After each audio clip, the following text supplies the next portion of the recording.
The thing about Acts 2 is that it starts with and suddenly, it's just like these amazing signs. There's like wind inside a room with a locked door. My boys would be laughing at that right now, but I mean a strong wind, a gale force wind, and there's fire and all that, and it's suddenly. But it's Pentecost. All we know about this group of people is that from Passover, when they had their last meal with Jesus, and then the day after Jesus dies, and then a couple of days later, they had these amazing experiences at the tomb, and then they see him ascend, and then all we know is that however long that took, we're now Pentecost, so we're 50 days later, and they're locked inside a room praying. And Jesus has gone back to heaven, and the Holy Spirit has been promised to them.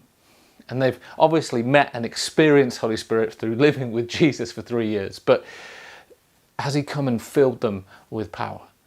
And suddenly they're filled, and then Peter gets up and preaches. They all get out there and preach. They go from hiding in a room to telling everyone. And the suddenly comes. But the suddenly comes after a significant amount of time getting to know God. Like a number of us go, well, I'm just not very good at prayer. I'm just not very good at that kind of thing. I don't know how to experience Holy Spirit. How hard have you tried? I'm not that great at certain things. But how hard have we tried? If someone said, I want to run a marathon, and then went running 3 times and went, oh no, running's hard, I'm not going to do it. We wouldn't go, oh, there's a problem with running. We'd go, there's a problem with that person. They haven't tried it. They haven't really seen it through. And yeah, it doesn't come naturally. It's not like we have a relationship with Jesus and we almost feel like, well, oh yeah, therefore it should just be a chat, it should be fine. Every relationship takes work that's worth having.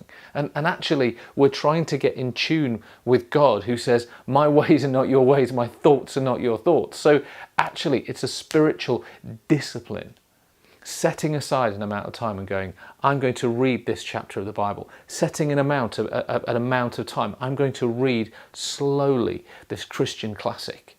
Setting an amount of time. I'm going to meditate. I'm going to stop and think and let what I've read of the Bible wash over me. Rest in it. Stop with it. Feed on it.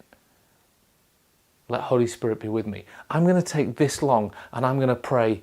I'm going to tell God how much I love him, or I'm going to say sorry to God, or I'm going to thank him for stuff, or I'm going to ask him for stuff, or I'm going to work through the Lord's Prayer. There's hundreds of ways to do it, and none of them are wrong. But what we do is we go, oh, I tried it for a day and it was hard, so yeah, I'm no good at it. Imagine if kids did that, right? Learning to read or write, or, riding a bike. They just stay kids. Actually, and I'm speaking to myself as well, it's a discipline. We keep going, we set a time, we stick to it, and we see it through, and we make ourselves accountable to somebody else.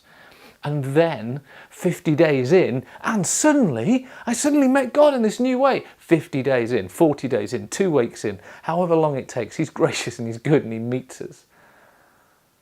But we have to build some spiritual muscle to get the and suddenlies. Oh, I'll never be the one that preaches and see everyone saved. I'll never see the amazing miracles. Well, how do you know unless you press in? Come on, let's press in. Let's be disciplined. We've got more time, most of us. Let's press in. And then maybe we'll see some of the stuff that these guys are talking about.